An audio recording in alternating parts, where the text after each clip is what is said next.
그러므로 우리 주 예수님을 증거하는 것을 부끄러워하지 마십시오. 또한 주님을 위해 감옥에 갇힌 나에 대해서도 부끄러워하지 말기 바랍니다. 오히려 복음을 위해 함께 고난을 받으십시오. 하나님께서 이 모든 것을 할 수 있는 능력을 주실 것입니다. 하나님께서는 우리를 구원해 주시고 그분의 거룩한 백성으로 삼으셨습니다. 이것은 우리가 무언가 큰 일을 해서가 아니라 그분이 원하셔서 그분의 은혜로 된 것입니다. 그 은혜는 세상이 시작되기 전에 예수 그리스도를 통해 우리에게 이미 주어졌습니다. 그리고 우리 구주 예수 그리스도가 오시고 나서야 비로소 우리에게 보여졌습니다. 예수님께서는 죽음의 권세를 깨뜨리시고 복음을 통해 영원한 생명의 길을 보여주셨습니다. 나는 이 복음을 전하는 사람으로 선택받았고 또 사도와 교사의 직무를 맡았습니다. 내가 복음을 전하는 일 때문에 고난을 받지만 이에 대해 조금도 부끄러워하지 않습니다. 그것은 내가 지금까지 믿어온 한 분, 예수 그리스도를 잘 알고 있기 때문입니다. 또 주님은 내게 맡기신 것을 세상 끝날까지 안전하게 지키실 것이라고 확실히 믿기 때문입니다. 내게서 들은 진리의 가르침을 잘 따르십시오. 그래서 예수 그리스도 안에서 우리가 가지게 될 믿음과 사랑의 본으로 삼으십시오. 우리 안에 계신 성령께 도우심을 구하며 그대에게 맡겨진 진리를 소중히 간직하십시오. 그대도 알다시피 아시아에 있는 모든 사람들이 나를 버렸습니다. 심지어 부겔로와 허모게네마저도 나를 떠났습니다. 주님께서 오네시보로의 가족에게 은혜를 베푸시기를 기도합니다. 그는 여러 번 나를 찾아와 격려해 주었으며 내가 감옥에 갇힌 것도 부끄러워하지 않았습니다. 그는 로마에 왔을 때 사방으로 나를 찾아다닌 끝에 나와 만날 수 있었습니다. 주님께서 다시 오실 그날에 오네시보로에게 자비를 베푸시기를 진심으로 기도합니다. 에베소에 있을 때에도 그가 나를 얼마나 잘 돌보아 주었는지는 그대도 알고 있을 것입니다. 자, 우리 가슴에 손을 얹고 믿음을 고백하고 오늘 하나님 말씀 듣겠습니다. 한번 따라해 주시겠어요? 하나님은 나를 사랑하십니다. 나는 그 사랑 안에 있습니다. 하나님은 오늘 나에게 말씀하실 것입니다. 그 말씀에 능력이 있습니다. 그 말씀에 생명이 있습니다. 나의 마음을 하나님께 열겠습니다. 나의 생각을 예수님께 집중하겠습니다. 들은 만큼 변합니다. 들은 만큼 행복해집니다. 성경은 우리 믿음에 대해서 이렇게 선포하고 있습니다. 하나님의 자녀라면 누구나 세상을 이길 힘을 갖고 있습니다. 세상에 대해 이길 수 있는 승리는 우리 믿음 안에 있습니다. 성경은 우리의 신앙 상태와 수준과 상관없이 우리 안에 있는 믿음이 세상을 이기는 힘입니다 라고 선포하고 있습니다. 그런데 정말 우리가 믿음을 갖고 세상을 이길 수 있는가 확인해 보려면 세상 속으로 한번 들어가 보아야 합니다. 세상과 거칠게 부딪혀 보아야 세상의 한가운데서 세상 속에 있는 물결을 감당해 보아야 정말 우리가 믿음으로 세상을 이길 수 있는가 확인해 볼 수 있습니다. 편하고 쉬울 때 우리의 믿음의 진수를 확인할 수 있으면 너무 좋겠지만 사실은 편하고 쉬울 때 우리의 믿음을 확인할 수 있는 길이 별로 없습니다. 우리의 믿음의 진수는 상황이 어려워지고 힘들 때 확인하게 되는 것입니다. 일본이 한국에서 교회를 핍박하고 신사참배를 강요하던 역사적인 시기가 있었다라고 하는 것은 우리가 잘 알고 있는 사실입니다. 신사참배를 하면서 타협했던 신앙인들이 이것은 우상 숭배가 아니라 국민 의례입니다 라고 자기를 타협하면서 그 일을 했던 시기였습니다.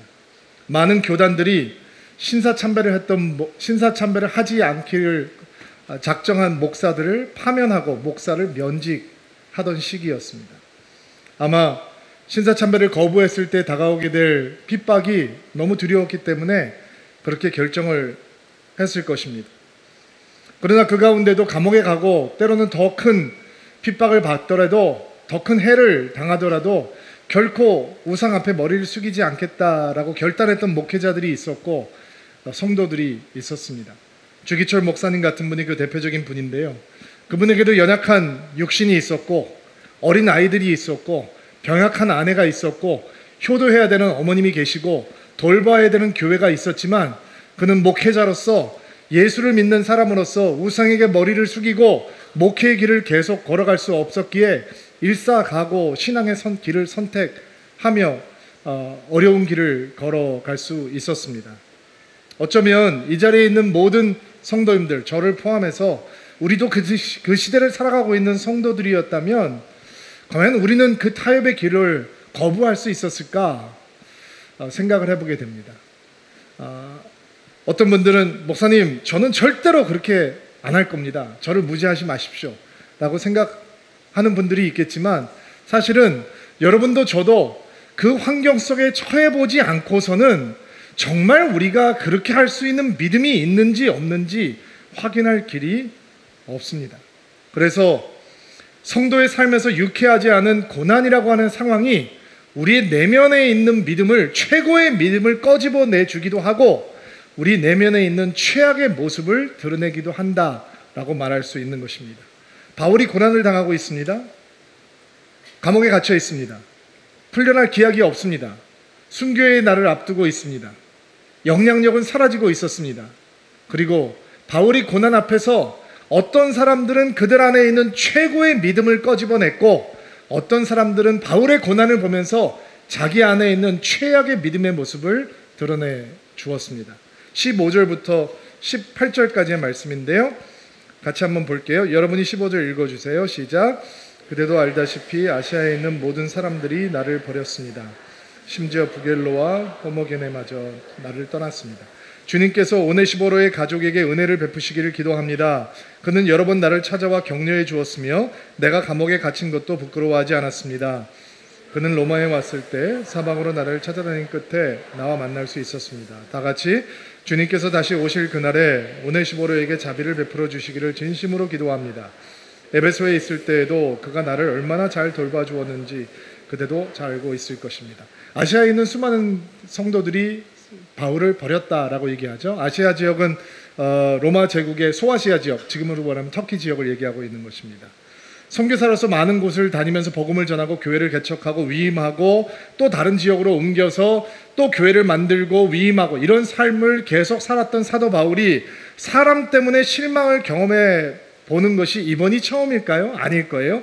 누군가의 배신을 경험한 것은 이번이 처음이 아닐 거예요. 그러나 나이가 많이 든 바울이 풀려날 기약이 없는 지하 감옥에 갇혀서 순교를 눈앞에 두고 있는 상황도 상황이겠지만 그가 에베소 소아시아 지역에서 복음을 전했던 과거의 기억을 떠올렸을 때 그 사람들이 사도 바울을 향해서 등을 돌리고 버렸다, 배신했다라고 하는 것이 사도 바울에게 굉장히 큰 마음의 짐이요, 마음의 무거움으로 다가왔던 것 같아요. 왜냐하면 사도행전 19장을 보면 에베소에서 있었던 이 복음의 왕성한 역사를 소개하고 있는데 사도 바울이 에베소에서 두란노 서원에 가서 말씀을 강해하면서 2년이 넘는 시간을 보내거든요. 그때 복음이 어느 정도로 그 지역에 왕성해졌냐면 성경은 그 당시의 상황을 이렇게 설명을 하고 있습니다.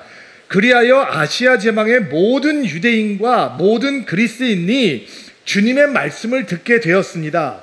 복음을 영접했다라고 하는 얘기는 아직 없지만 적어도 사도 바울의 2년이 넘는 그 아시아 지역의 사역을 통해서 모든 유대인들과 헬라인들이 하나님의 말씀에 대해서 전해 듣게 되었다. 사도 바울이 말씀을 가르치고 그 말씀을 배웠던 제자들이 사방으로 흩어져서 하나님의 말씀을 증거하게 되니까 아시아 지역에 하나님의 말씀이 왕성하게 되었다라고 지금 설명을 하고 있는 거예요. 그리고 당시에 어느 정도 역사가 나타났냐면 사도 바울의 손수건이나 사도 바울이 입고 있던 앞치마를 병자에게 갖다 놓으면 병자가 낫다는 거예요. 귀신이 들린 사람한테 그것을 갖다 얹어 놓으면 귀신이 쫓겨나갔다는 거예요. 그러니까 이 얼마나 놀라운 역사들이 있었을 거예요. 그럼 상상해 볼 수 있겠죠? 이런 결과로 엄청나게 많은 사람들이 복음에 설득이 돼서 예수의 제자가 되었을 것이고, 교회가 만들어졌을 것이고, 그리고 함께 예수님을 증거하고 예배하고 기도하고 서로를 격려하고 축복하고 응원하던 예수님의 공동체가 만들어졌을 것이다 라고 추측해 볼 수 있잖아요. 그리고 그 아시아 지역을 덮었던 복음의 왕성한 역사가 바울 중심으로 만들어졌던 말씀 공동체, 사역 공동체를 통해서 흩어졌을 것이다 라고 우리가 쉽게 상상을 해볼 수 있겠죠. 그런데 그 모든 사람들이 바울을 향해서 등을 돌렸다라고 얘기를 해요. 그 중에 대표적인 사람이 부겔로와 허모게네라고 하는 사람이 있어요. 이 사람들이 어떤 사람인지 기록이 남아있지 않기 때문에 우리는 자세한 것을 알 수 없어요. 그러나 디모데가 이들의 이름을 들으면 그 사람들이라고 알 수 있으니까 이름이 언급이 되어 있겠죠. 그리고 아마 바울을 배반하고 버렸던 사람들 가운데 대표적인 영향력을 가지고 있었던 사람이었을 것이고, 에베소 교회뿐만 아니라 아시아 지역에서 굉장한 영향력을 가지고 있는 두 사람의 리더였다라고 쉽게 추측해 볼 수 있을 거예요. 그들까지 예수님을 버리게 되고, 바울이 가장 필요했을 때, 그들의 도움이 가장 필요했을 때 바울을 등지고 배반하고 버렸던 사람들의 이름 가운데 그 두 사람들의 이름이 있는 거예요. 최악의 상황 속에서 최악의 믿음의 결과가 드러나게 되는 것이죠. 반대로 정반대의 모습을 보여주는 사람이 있었어요. 오네시모로라고 하는 사람이죠. 그 이름의 뜻은 유익을 끼치는 사람이다 라는 뜻이에요. 그가 나를 찾아와서 여러 번 격려했다 나오죠. 개역 성경을 보면은 그 격려에 됐다는 표현을 나를 유쾌하게 해주었다라는 번역을 선택을 했어요. 그 원어를 보면 바람이 불어서 시원하게 만들어준다라고 하는 뜻의 단어를 쓰고 있어요. 그러니까 오네시모로라고 하는 사람이 바울에게는 어떤 존재이냐면, 그를 늘 유쾌하게 만들어주고 시원한 바람이 불어서 그의 마음을 위로해주게 만들어주었던 그런 대상이었다라고 생각하면 돼요. 바울이 고생을 하지 않고 복음을 왕성하게 증거하던 에베소에서 목회를 할 때도 에베소에서 그를 돕고 협력하는 자였지만, 그가 감옥에 갇혀 있다는 것을 듣게 되었을 때 수많은 사람들이 바울을 향해서 등을 돌리고 배신을 했지만, 오네시모로라고 하는 사람은 이 로마로 찾아와서 바울이 어디에 있는지 어렵게 찾아서 그도 해를 당할 수 있고 감옥에 갇힐 수 있고 그도 처형을 당할 수 있는데도 불구하고 위험을 무릅쓰고 사도 바울에게 찾아와서 다시 그를 유쾌하게 만들어주고 그를 시원하게 해주는 존재로서 옆에 있어 주었다. 바울이 고난을 당하고 있어요. 그러나 아시아에 있는 모든 사람들은 바울을 버리고 배신해요. 근데 오네시모로는 더 바울 곁으로 와서 바울을 돕는 사람으로 드러냈어요. 똑같은 고난 앞에서, 똑같은 핍박 앞에서 누구는 최악의 모습을 드러내고 누구는 최고의 믿음을 보여줄 수 있는 것이죠. 그러면 고난 앞에서 세상과 부딪히면서 이렇게 흔들리지 않는 최고의 믿음을 보여줄 수 있는 영적인 비결은 무엇이냐? 디모데에게 바울이 그것을 가르쳐주고 싶은 거예요. 8절 말씀 보세요. 거기에 바울이 가르쳐주고 있는 비밀이 들어있는데 8절 말씀 다 같이 한 목소리를 읽어볼게요. 시작. 그러므로 우리 주 예수님을 증거하는 것을 부끄러워하지 마십시오. 또한 주님을 위해 감옥에 갇힌 나에 대해서도 부끄러워하지 말기를 바랍니다. 오히려 복음을 위해 고난을 받으십시오. 하나님께서 이 모든 것을 할 수 있는 능력을 주실 것입니다. 여기에 그 비결이 나와 있어요. 세상과 거칠게 부딪히면서 고난 앞에서도 최악의 믿음이 아니라 최고의 믿음을 주님 앞에 보여드릴 수 있는 영적인 비결 세 가지가 등장하죠. 첫 번째, 예수를 증거하는 것을 부끄러워하지 않는 거예요. 즉 예수님을 부끄러워하지 않는 거예요. 두 번째, 감옥에 갇혀있는 하나님의 사람 바울을 부끄러워하지 않는 거예요. 세 번째, 고난을 감당할 수 있는 하나님의 능력을 체험하는 거예요. 이게 오늘 우리가 나눠야 되는 세 가지 메시지예요. 어떻게 최악의 상황 속에서 환경이 이렇게 안 좋은데도 최고의 믿음의 열매를 주님 앞에 보여드릴 수 있느냐? 예수를 부끄러워하지 않는 것이고 예수의 사람들을 부끄러워하지 않는 것이고 고난을 이길 수 있는 하나님의 능력을 체험하는 거죠. 한 가지씩 돌아가면서 제가 설명을 하면서 은혜를 나눠보도록 하겠습니다. 고난 앞에서 세상과 부딪히면서도 최고의 믿음을 드러낼 수 있는 길은 예수님에 대해서 증거하는 것을 부끄러워하지 않는 것이다. 예수님을 부끄러워하지 않는 것이다. 목회자였던 디모데에게 예수에 대해서 증거하는 것을, 즉 예수를 부끄러워하지 말라라고 얘기하는 게 좀 의외라고 들리지 않나요? 성도가 아니라 목회자인데, 늘 하나님의 말씀을 가르치고 있는 사람인데 왜 예수에 대해서, 예수의 삶에 대해서, 예수의 십자가의 죽음에 대해서, 예수의 부활에 대해서 증거하는 것을 부끄러워하지 말라라고 얘기를 하고 있는가? 왜냐하면 에베소라고 하는 곳이 아시아 지역에서 헬라 철학을 가르치고 있던 중심 도시였고, 에베소는 끊임없이 거짓 교사들의 도전을 받고 있는 곳이었기 때문이에요. 지금도 여러분들께서 그리스에 있는 에베소를 가보시면 그 당시에 있었던 도서관의 모습을 볼 수 있는데, 그 도서관의 위용이 엄청나요. 그러니까 학문이 굉장히 발달했던 곳이기도 했단 말이에요. 그러면 이 헬라 사상을 가르치고 있는 에베소에서 그 사람들이 배웠던 사상은 어떤 것이냐? 이런 사상이죠. 물질의 세계는 하등해요. 정신의 세계, 이데아 세계는 숭고한 거예요. 그런 학문의 가치는 무엇이냐? 이 열등한 물질의 세계가 아닌 순수한 정신과 이데아의 세계를 추구하는 거죠. 그럼 인간에게 죽음이라고 하는 것은 어떤 것이냐? 이 열등한 물질의 세계로부터 벗어나서 순수한 정신과 이데아의 세계로 들어갈 수 있는 해방이라고 생각하는 거예요. 그러니까 그들은 죽음을 그렇게 해석했어요. 그러면 예수를 선포하고 있는 바울과 디모데는 죽음을 뭐라고 얘기하느냐? 대속이잖아요. 예수께서 우리를 대속해서 죽으셨고, 하나님의 능력은 무엇이냐? 그 죽음에 예수께서 머무르시지 않고 어떻게 했다는 거예요? 부활하셨다는 거거든요. 그들에게 부활이라고 하는 건 어떤 의미냐? 다시 해방됐다가 하등한 물질 세계에 갇히게 되는 거예요. 그러니까 이 부활이라고 하는 생각을 그들은 숭고한 이데아의 정신으로 비춰봤을 때 받아들일 수 있느냐? 받아들일 수 없는 거죠. 열등하고 하등한 학문에 불과한 거예요. 그러면 로마 제국 시대니까 로마 사람들이 숭배하는 건 뭐예요? 힘이에요. 그런데 예수를 믿는 사람들은 예수의 죽음을 선포하거든요. 로마 사람들에게 죽음은 나약함이고 초라함인 거예요. 그들이 선포하고 있는 십자가는 로마 사람들에게 형틀이고 저주인 거죠. 그리고 정신세계를 숭배하고 있던 이 헬라 사람들에게 예수님의 부활이라고 하는 것은 하등한 어리석은 가르침에 불과했을 거예요. 또 예수님을 믿는다라고 하면서, 복음을 전한다고 하면서 우리에게 오묘한 지혜가 있습니다. 남들은 갖지 못한 아주 숨겨진, 감추어진 지혜가 있습니다 라고 교묘한 가르침으로, 화려한 이 언변으로 다가왔던 수많은 거짓 교사들 앞에서 예수의 십자가와 죽음과 예수의 부활만 적였던 디모데의 가르침은 정말 투박해 보였을 거예요. 그러니까 베드로가 그 환경 속에 있는 디모데를 생각하면서 예수에 대해서 증거하는 것과 예수를 증거하는 것을 부끄러워하지 마십시오 라고 권면하고 있는 거죠. 여러분 생각해 보세요. 서울이라고 하는 우리의 삶의 터전, 우리가 사랑하고 있는 이곳, 이 세상의 화려함과 이 세속화의 물결 가운데서 우리가 예수의 죽음과 예수의 부활을 세상에 전한다면 우리는 어떻게 보여질까요? 여러분, 불과 몇십 년 전만 하더라도 예수 믿으면 복 받습니다 라고 하면 사람들이 교회에 왔어요. 근데 지금은 그렇게 해서 교회에 올 사람들이 없죠. 그러면 우리가 증거해야 되는 메시지는 예수의 죽음과 예수의 부활인데, 지금 2018년 서울이라고 하는 우리 삶의 터전에서 우리가 예수님께서 당신을 위해서 죽으셨고 당신을 위해서 살아나셨습니다 라고 하는 메시지를 선포할 때 복음이 세상 사람들 앞에 어떻게 받아들여질까요? 어떻게 보여질까요? 우리는 어떻게 보여질까요?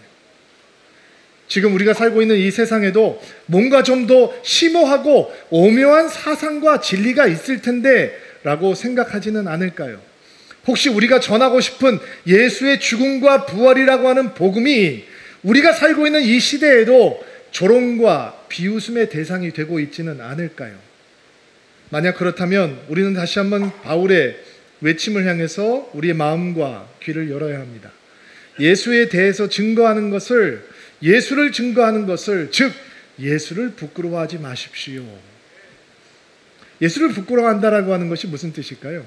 예수님께서 이렇게 말씀하셨죠. 누구든지 사람들 앞에서 나를 인정하는 사람은 내가 그들을 하나님 앞에서 인정할 것이고, 나를 사람들 앞에서 모른다고 하면 하나님 앞에서도 나를 그를 모른다 할 것이다. 그거는 굉장히 상식적인 판단인 거죠. 그렇죠? 예수를 모른다라고 하는 게 부인하는 거겠죠. 그러나 디도서에 보면 굉장히 충격스러운 말을 하나가 등장을 하는데, 입술로는 하나님을 시인하나 행동으로는 하나님을 부인하는 자다. 이게 영어로 설명을 해보면 practical atheist인 거죠. 실용적인, 실제적인 무신론자들. 말로는 예수님을 얘기하지만 삶으로는 예수님이 없는 것처럼 살아가고 있는 사람들. 교회를 주일날은 오지만 월요일부터 또 토요일날은 내 신앙과 전혀 상관없이 살아가고 있는 사람들. 이런 사람들이야말로 예수님을 부끄러워하는 삶을 사는 사람들이고, 디도서에서 얘기하는 하나님을 입술로는 시인하나 행동으로는 부인하는 사람이다 라고 얘기해 볼 수 있을 것입니다. 사도 바울이 예수님을 부끄러워하지 말라라고 얘기를 하면서 본인은 왜 예수님을 부끄러워하지 않는지 그 비결을 우리에게 알려줍니다. 11절 말씀 같이 한번 읽어볼게요. 사도 바울은 어떻게 예수님을 부끄러워하지 않는 삶을 살고 있는가? 11절 말씀 읽어주세요. 시작. 나는 이 복음을 전하는 사람으로 선택을 받았고 또 사도와 교사의 직무를 맡았습니다. 흔들리지 않는 영적인 정체성을 사도 바울이 붙들고 있기 때문에 그는 고난을 받고 거친 세상의 풍파 앞에서도 하나님을 부끄러워하지 않고 예수를 부끄러워하지 않는 삶을 살 수 있는 거예요. 그는 자기의 정체성을 어떻게 확인하고 있어요? 복음을 전하는 사람으로 라고 설명을 했는데, 이 단어를 영어 성경에 보면 헤럴드라라고 하는 단어로 나오거든요. 전령이라고 하는 뜻이죠. 이게 어떤 임무냐면 전쟁에 나가서 승리한 왕이 그 승전의 소식을 백성들에게 전하기 위해서 먼저 말을 타고 달려가서 소식을 전하는 전령을 선택을 해서 승전의 소식을 전하는 거죠. 사도 바울이 자기를 어떻게 이해하고 있냐면, 나는 이 기쁜 소식을 먼저 달려가서 사람들에게 전하는 전령입니다. 그것을 쉬운 성경에는 복음을 전하는 사람이다 라고 설명을 하고 있는 거예요. 그리고 예수께서 보내심을 받은 사도요, 하나님의 말씀을 가르치는 교사입니다. 자기가 그 영적인 정체성을 붙들고 있기 때문에 그는 예수 때문에 아무리 고생을 해도 예수를 부끄러워하지 않고 있는 거예요. 또 12절 말씀 보세요. 12절 말씀도 읽어주시겠어요? 시작. 내가 복음을 전하는 일 때문에 고난을 받지만 이 조금도 부끄러워하지 않습니다.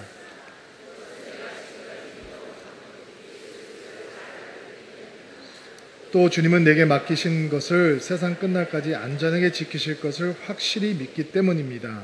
또 설명을 하죠. 내가 지금까지 믿어온 한 분 예수 그리스도를 잘 알고 있기 때문에 나는 부끄럽지 않습니다. 또 주님께서 나에게 맡기신 것을 끝까지 지켜주실 것을 확실히 믿기 때문에 예수가 부끄럽지 않습니다.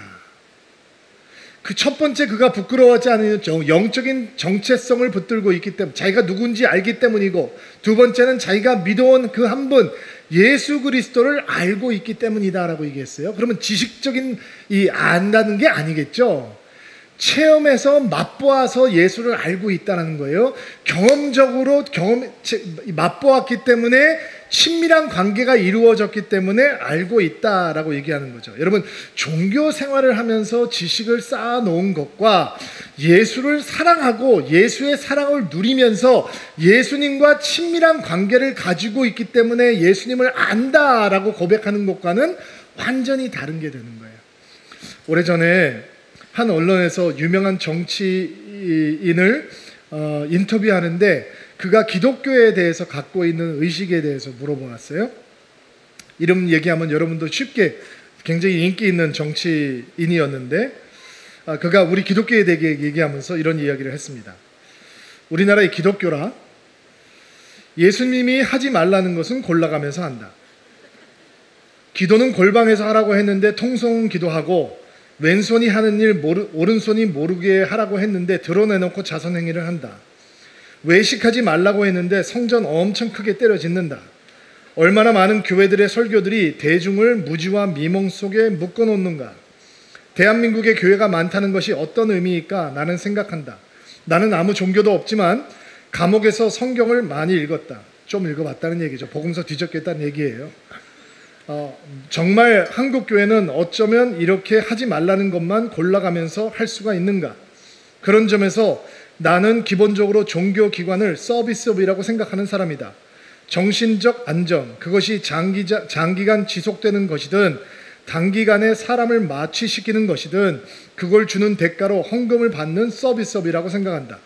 그러나 상도덕은 지키고 하자. 지금 한국 교회가 하는 것을 보면 이것은 거의 절망적이다. 내가 사는 일산에 교회 엄청 많이 있는데 밤에 네온 사인이 켜져 있는 것을 보면 엄청 무섭다. 끔찍하다. 일산에 유흥업소 사인도 엄청 많거든요. 퇴폐업소 사인도 번쩍거리는데 그것들을 보면서는 끔찍하지 않고 네온 사인에 박혀있는 교회 사인 십자가를 보면 끔찍하다는 거예요. 이렇게 인터뷰를 하다가 기자가 그 당시에 요직을 맡고 있는 한 관료가 바깥에 보이기에는 독실한 크리스찬이었는데 그 독실한 크리스찬 되시는 분도 예수가 한국에 오면 일요일 교회를 안 갈 것이라고 말했다라고 하는 것을 언급을 했어요. 그랬더니 인터뷰를 하고 있던 그 정치인이 물론이다. 다 때려 부술 것이다. 왜 교회는 사람들을 어린애로 만드는가? 나는 교회가 무섭다. 종교는 무섭지 않은데 한국 교회는 무섭다. 겁이 난다. 나는 교회를 다녀보진 않았지만 곁눈질로 구경은 다 해보았다. 곁눈질로 구경하고도 다 알 수 있다는 거예요. 자, 이 사람은 물론 예수를 모르는 사람이죠. 교회 밖에 있고 은혜 밖에 있으니까 예수를 모르는 사람이에요. 성경을 읽어보았다라고 하지만 성경을 읽은 게 아니고 문자를 본 것이고, 그러나 독실한 크리스찬이라고 알려져 있다고 하는 그 분, 예수가 서울에 오면, 한국에 오면 교회를 안 나갈 것이다 라고 거침없이 말을 했던 그 크리스찬, 그분도 예수를 모르기는 마찬가지예요. 예수를 안다라고 하는 건 무슨 뜻이냐면 그 예수가 우리의 세계를 다 바꾸어 놓는 거예요. 아멘으로 받으시기 바랍니다. 근데 예수가 교회를 오면, 한국을 오면 교회를 안 올 것이다 라고 얘기했던 그 성도는 자기 세계관을 통해서 예수를 해석하려고 하는 거예요. 그거는 신앙이 아니에요. 그것은 성경적 신앙이 아니에요. 진짜 예수를 안다는 건 우리의 세계가 예수 그리스도 때문에 바뀌어야 되는 거예요. 세상을 바라보는 앵글이 예수 세계관으로 바뀌어야 되는 것이죠. 여러분, 예수 그리스도의 교회가 만들어지고 교회가 완벽했던 적이 단 한 번이라도 있었나요? 없었어요. 그러나 교회는 예수의 사랑이에요. 교회가 건물인가요? 교회가 조직인가요? 교회는 예수 그리스도를 구주로 고백하는 하나님의 사람들이에요. 그것도 모르는 사람이 예수가 서울을 오면 교회로 안 올 것이다. 평생 교회를 다녔을지도 모르죠. 어쩌면 어느 교회의 장로일지 몰라요. 그러나 그는 예수를 모르는 사람이에요. 예수께서 오시면 그분은 교회를 달려갈 것이고, 교회가 병들었다면 병든 교회를 끌어안고 울 것이고, 교회가 넘어졌다면 먼지를 털어주고 상처를 싸매주고 교회를 달려가도록 격려할 것이고, 예수는 절대로 교회를 포기하지 않으실 것입니다. 여러분, 인포메이션으로 안다라고 생각할 수 있죠. 교회를 다니면서 얼마나 많은 사람이 예수에 대해서 알고 있다라고 얘기합니까? 그러나 예수와 사랑에 빠지지 않으면, 예수 앞에 온전히 무릎을 꿇지 않으면 우리는 온전히 하나님을 알 수 없는 것입니다. 예수님을 아는 것이 아닙니다. 예수를 만나고 맛보고 체험하고 예수님 앞에 내 삶을 의탁하고 예수님 앞에 내 삶을 항복한 사람만이 사도 바울처럼 내가 믿어온 오직 한 분, 그분을 알고 있기 때문에 나는 어떤 어려움에 처해도 어떤 고생을 해도 나는 예수가 부끄럽지 않습니다 라고 얘기할 수 있는 것입니다. 바울은 또 자기가 만난 예수님의 신실하심이 있기에 예수님을 부끄러워하지 않는다라고 얘기합니다. 자기에게 맡겨주신 일, 그 일이 끝날 때까지 자기를 안전하게 지켜주실 것이다 라고 하는 예수님의 은혜에 대한 확신이 있는 거죠. 여러분, 그처럼 수많은 선교여행을 했던 사람, 32,000km를 여행을 하고 3번의 선교여행을 하고 그렇게 많은 도시, 그렇게 많은 사람들을 만나고 그렇게 많은 역경을 경험하면서 하나님의 일을 했던 사람이 하고 있는 고백을 들어보시기 바랍니다. 나는 주의 은혜가 내가 이 일을 마칠 때까지 나를 안전하게 지켜주실 것이라는 것을 믿습니다. 사도 바울이 고생을 해본 사람이냐? 제가 좀 읽어볼까요? 고린도 교회 사람들이 사도 바울을 너무 공격을 하니까 사도 바울이 너무 억울하고 가슴이 답답하니까 내가 이렇게 주를 위해서 고생을 많이 했습니다. 자기 변호하는 장면이 고린도 후서에 등장을 하거든요. 한번 읽어볼 테니까 그분이 얼마나 고생을 많이 하고 복음을 전했는지 한번 들어보세요. 나는 더 많이 수고했고 감옥에도 더 많이 갇혔으며 셀 수 없을 정도로 매를 많이 맞았고 죽을 고비도 여러 번 넘겼습니다. 또 유대인에게 39대 맞는 태형을 5번이나 당했으며 몽둥이로 3차례 맞고 돌에 맞은 적도 1번 있었습니다. 배가 난파된 적도 3번 있었으며 밤낮을 망망대해서 표류한 적도 있었습니다.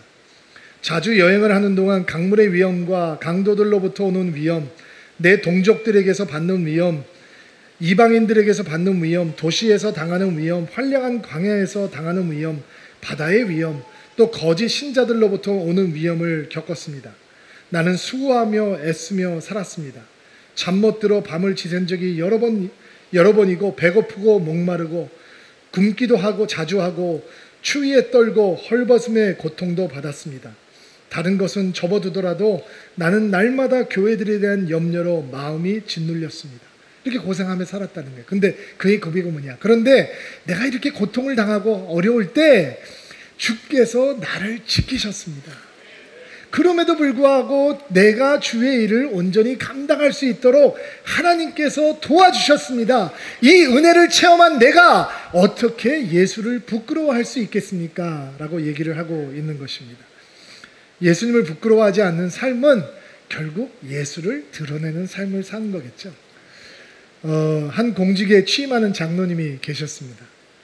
세상 사람들이라면 누구나 부러워할 만한 요직에 오르게 되었습니다. 취임사를 준비하는데 취임사 서두에 나는 하나님을 믿는 사람입니다 라고 쓰고 연설문을 시작하려고 했습니다.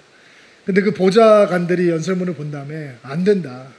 이렇게 하면 사고 난다. 여론도 나빠질 것이고 언론의 공격도 받을 것이고 이거 뭐 사람들이 가만히 안 있을 거다. 그래서 그분께서 그 보좌관들이 써준 연설문으로 이제 연설문을 읽으셨습니다. 이 끝난 다음에 연설문을 덮으시고 여러분 저는 하나님을 믿는 사람입니다. 내가 이 공직에 임무를 감당하는 동안 예수님을 믿는 사람답게 예수님께 부끄럽지 않도록 기도하는 마음으로 이 공직을 잘 감당해 나가도록 하겠습니다. 결국 예수의 이야기를 하고 끝내셨습니다. 이게 예수를 부끄럽지 않은 삶, 예수를 드러내는 삶이 되는 거죠. 라오스는 복음을 마음대로 전할 수 없는 공산 국가입니다. 선교사님들 여기 들어가셔서 복음을 전하지 못하니까 많은 창조적인 방법으로 사역을 하시는데 축구 사역을 하시는 분이 계세요. 시골에 가서 아이들을 축구 실력을 테스트를 하고 자기 센터로 데리고 와서 숙식을 하면서 학교를 보내고 축구를 가르치고 그분의 꿈은 그 라오스 국가대표 선수를 많이 양성해내는 거예요. 근데 함께 동역하고 있는 그 라오스 형제 중에 라오스에서는 전설적인 축구 선수가 한 명 있대요. 이름을 얘기하면 다 아는, 우리나라로 치면은 뭐 차범근 같은 그런 선수인 모양이에요. 근데 이분이 프로 선수를 할 수 있는데도 불구하고 그 일을 하기 위해서 헌신하고 같이 그 축구 사역을 하는데 아이들이 거기서 운동을 하는 아이들이 청소년 대표팀이 됐다는 거예요. 그래서 청소년 대표팀이 돼서 국가 대항전을 하잖아요. 그런데 동남아시아에서 축구 강국은 베트남이래요. 그래서 베트남이 전통적으로 강국인데 라오스가 베트남을 한 번도 이겨본 적이 없다는 거예요. 근데 이 팀하고 이제 베트남 유소년 팀하고 경기를 하는데 라오스 축구협회에서 나와서 그 선교사님과 코치한테 이렇게 경고를 했대요. 당신 선수들이 경기를 하다가 골을 넣으면 자꾸 무릎을 꿇고 기도하는데 요번에 그 베트남하고 할 때 절대로 골을 넣어도 기도하지 마라. 가만 안 두겠다. 협박, 위협 이런 걸 하는 거죠. 그래서 국가 대항전을 벌어졌는데 그날 라오스가 이 아이들이 이긴 거예요.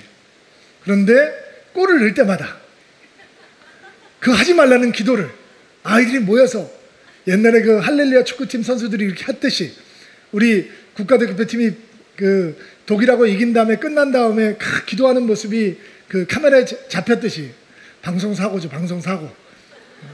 아이들이 골을 넣을 때마다 모여서 기도를 하는 거예요. 감독하고 이 선교사님 마음은 철렁하는 거죠. 근데 끝나고 나서 라오스가 베트남을 이긴 적이 한 번도 없는데 이기니까 너무 기분이 좋으니까 축구협회 관계자가 기도하지 말라고 그랬는데 기도한 거 우리나라가 이겼으니까 이번엔 봐주겠다. 다음부터 조심해라. 이렇게 했다는 거예요. 전 생각해봐요. 14살, 15살, 16살 먹은 아이들이 기도하지 말라고 그러면 무서울만 한데 온갖 해코지를 당할 수 있는데 어떻게 무릎을 꿇고 기도할 수 있을까? 여러분, 그게 예수님을 부끄러워하지 않는 삶인 거죠. 여러분, 직장에 가고 학교에 가서 예수님을 부끄러워하지 않을 수 있는 기회는 널려 있어요. 예수님을 시인하고 예수님을 높여드리고 예수님을 영화롭게 드러낼 수 있는 방법은 널려 있어요. 사도 바울은 주저하지 않고 디모데에게 권면하고 있습니다. 예수 그리스도를 부끄러워하지 말라. 또 최악의 상황 속에서 최고의 믿음을 드러낼 수 있는 두 번째 길은 뭐라고 그랬죠? 믿음의 사람들, 하나님의 사람들을 부끄러워하지 않는 거예요. 바울은 자기의 영적인 아들 디모데에게 예수님을 위해서 감옥에 갇힌 나를 부끄러워하지 말라라고 얘기를 하죠. 제가 에베소에서 복음이 왕성했을 때 사도 바울이 얼마나 놀라운 역사를 일으켰는지 제가 설명을 해드렸어요. 수많은 사람들이 그를 통해서 말씀을 들었고 병자가 일어나고 귀신이 떠나갔어요. 그때 나는 사도 바울을 압니다 라고 고백하는 것은 쉬웠을 거예요. 근데 지금은 사도 바울이 감옥에 갇혀 있어요. 그것도 지하 감옥에. 노인이에요. 힘 없어요. 능력도 없어요. 훈련할 기약도 없어요. 그런데 이런 힘없는 사람을 내가 압니다 라고 자랑할 수 있는 사람은 없을 거예요. 그런데 사도 바울이 디모데에게 얘기하죠. 나를 부끄러워하지 말라. 여러분, 고난 앞에서, 세상의 거센 풍파 앞에서 우리의 믿음의 최고의 모습을 드러낼 수 있는 두 번째 방법은 믿음의 사람들을 부끄러워하지 않는 거예요. 제가 아는 목사님 한 분이 어느 회사에 신방을 갔는데 갑자기 예배를 드리는데 누가 손님이 쑥 온 모양이에요. 근데 자기를 소개하는데 성도가 아는 사람이라고 소개를 했다는 거예요. 그냥 내가 아는 분이야. 아마 이제 목사가 와서 예배 드린다는 게 좀 부끄러워. 그런데 굉장히 기분이 나빠하시는 거예요. 그래서 저도 생각해 봤는데 좀 그럴 것 같아요, 저 같아도. 근데 저는 목사이다 보니까 아이들이 아빠 목사를 부끄러워할까 봐 굉장히 마음이 쓰였던 적이 있었어요. 왜냐하면 이렇게 동료 목회자들 가운데 이런 목사님 아버님을 둔 동료 목회자들이 많은데 그들이 이런 얘기를 해요. 어렸을 때 자기 아버지가 목사인 게 너무 싫었대요. 싫었을 뿐만 아니라 창피했대요.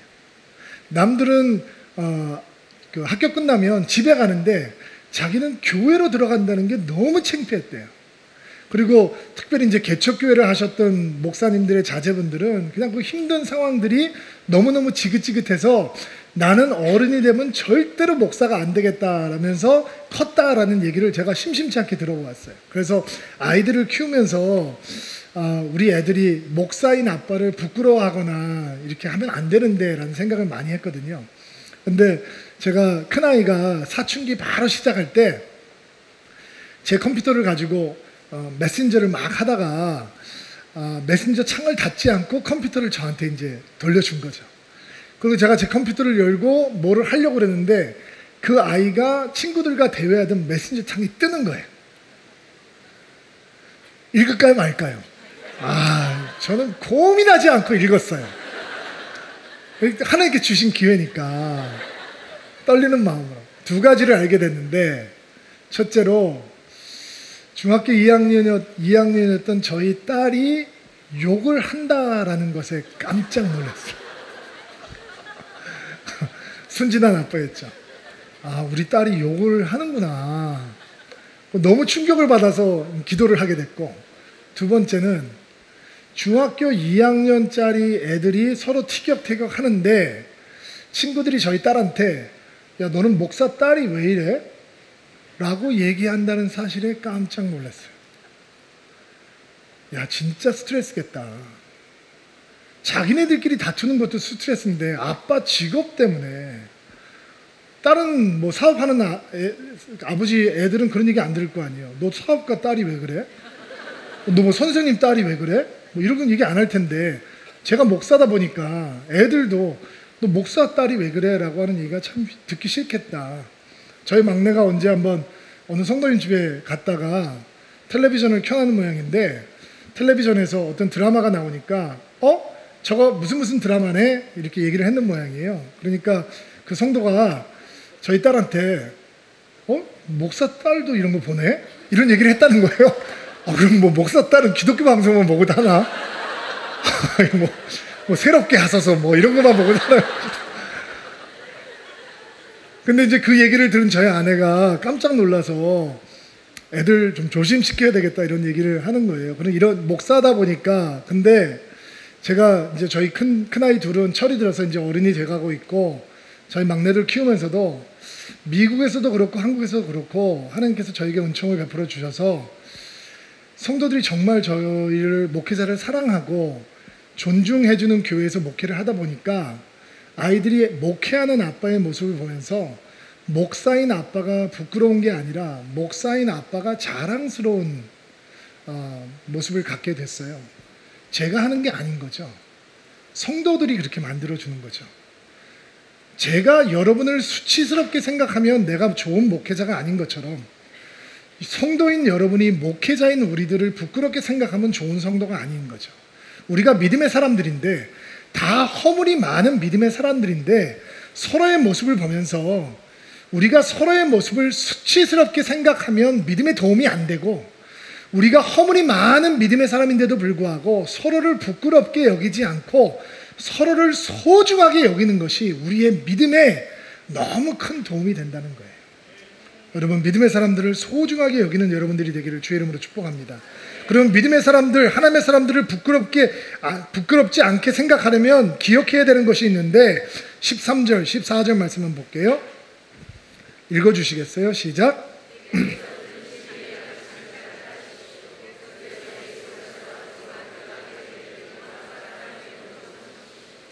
우리 안에 계신 성령께 도우심을 구하며 자, 믿음의 사람들을 통해서 전해진 진리의 가르침을 기억하고 그 진리를 소중하게 간직하는 것. 이게 무슨 얘기냐? 믿음의 사람들이 믿음의 사람들을 소중하게 생각하고 부끄럽게 생각하지 않으려면 사람을 보지 않고 말씀을 통해서 그 사람을 만나야 된다는 거예요. 너무 맞죠? 제가 좋은 사람이에요. 근데 허물이 있어요. 근데 그 허물을 보면 여러분이 하나님을 못 만나요. 그러니까 허물이 많은 믿음의 사람을 통해서도 하나님을 만나려면 우리를 붙들고 있는 진리의 말씀, 우리가 소중하게 간직하고 있는 진리의 말씀을 통해서 서로를 보아야 돼요. 그래야 교회가 소중해지는 거예요. 교회가 완벽해서가 아니라, 교회가 허물이 없어서가 아니라 우리가 붙들고 있는 진리의 가르침, 우리가 간직하고 있는 그 진리의 말씀을 통해서 서로의 모습을 보니까 교회가 부족한 사람들의 모임이지만 부끄럽지 않은 거죠. 소중한 거죠. 그게 고난 앞에서 세상의 물결을 받으면서도 최고의 믿음을 보여줄 수 있는 방법이라는 거예요. 자, 마지막으로 하나 간단하게 설명할게요. 고난 앞에서 세상과 부딪히면서 최고의 모습을 드러낼 수 있는 비결은 고난을 이기는 하나님의 능력을 의지하는 것을 배우는 것이죠. 바울도 디모데도 초대교회 성도들도 복음을 받아들이면 고난은 오는 것이다 라고 알고 있었어요. 여러분도 믿음으로 받아들이시기 바랍니다. 고난을 믿으면 세상에서는 고난을 받는 거구나. 복음을 믿으면 세상에서는 고난을 받는 거구나. 그런데 고난이 올 때 경험하는 하나님의 은혜가 있단 말이죠. 능력이 있단 말이에요. 사도 바울은 디모데에게 그것을 가르쳐주고 싶은 거예요. 고난이 복음 때문에 오는데 그 고난을 이길 수 있는 능력이 있다는 것을 붙들라. 그 능력을 체험하라. 그러면 복음 때문에 당하는 고난 때문에 예수님을 부끄러워하지 않을 수 있을 것이다 라고 얘기를 하고 있는 것이죠. 사람들이 왜 고난 중에 믿음을 버리느냐? 예수님보다 고난이 커 보이니까. 그러면 어떻게 고난 중에서도 예수님을 부끄러워하지 않을 수 있느냐? 고난보다 큰 예수님의 은혜와 능력을 붙들 수 되는 거죠. 여러분 송명희 시인이라고 아시나요? 뇌성마비 시인. 어렸을 때 의료사교 때문에 뇌성마비가 생겨서 나중에 그가 예수님을 알게 된 다음에 고난의 선생님께 드리는 편지라고 하는 글을 쓰거든요. 여기서 고난의 선생님이라고 하는 건 예수님이란 분이에요. 이런 글을 써요. 선생님을 조춘 후에도 고난은 저를 떠나주지 않았고 오히려 고난이 많아져서 고통스러움은 더해져만 갔는데 선생님이 제 옆에 계셔서 육신의 고달픔이 있으나 마음은 편안했고 감사함으로 고난의 길을 잘 밟을 수 있었습니다. 고난을 이길 수 있는 능력을 예수님께서 주셨다는 얘기예요. 그리고 그는 이런 노래 가사를 썼어요. 나 가진 재물 없으나 나 남이 가진 지식 없으나 나 남에게 있는 건강이 있지 않으나 나 남이 갖고 있는 것을 가졌으니 나 남이 보지 못한 것을 보았고 나 남이 듣지 못한 음성 들었고 나 남이 받지 못한 사랑 받았고 나 남이 모르는 것 깨달았네. 공평하신 하나님이 나 남이 가진 것 나 없지만 나 남이 없는 것 갖게 하셨네. 그게 고난을 이기게 하시는 하나님의 능력이라는 거예요. 자, 오늘 하나님께서 여러분에게 세 가지 믿음을 선물로 주세요. 첫 번째, 예수님을 부끄러워하지 않는 믿음. 여러분의 일 것이 되기를 주의 이름으로 축복합니다. 두 번째, 믿음의 사람들을 소중하게 생각하는 믿음. 이 믿음도 여러분의 믿음이 되기를 주의 이름으로 축복합니다. 세 번째, 고난을 이기는 하나님의 능력을 체험하는 믿음. 이 믿음을 갖고 고난을 이기는 드림인들이 되기를 주의 이름으로 축복합니다.